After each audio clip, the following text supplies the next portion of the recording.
Uy! Kamusta mga boy? It's me, your Manong Butog again. Video ko lang to kasi dumating na yung pipe natin, JVT 2.1 NMAX Aerox B2. Yan. Naka-on na kasi kagagaling ko lang trabaho, so maglisla ako dito sa may spot na maganda para i-video. Yan. Tapos may bang na rin siya. Yun, no? Maayos yung pagkakabit. So ito, sound check na natin.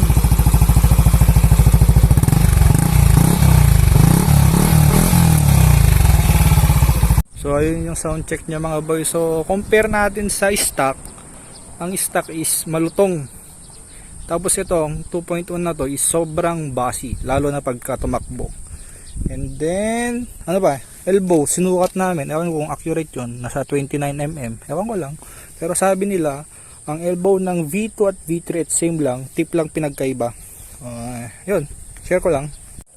Na-score ko nga pala itong pipe natin mga boy sa TikTok shop. Hindi ko lang alala kung ano yung pangalan ng shop niya, pero lalagay ko na lang sa comment box or yan. Lalagay ko na lang dito.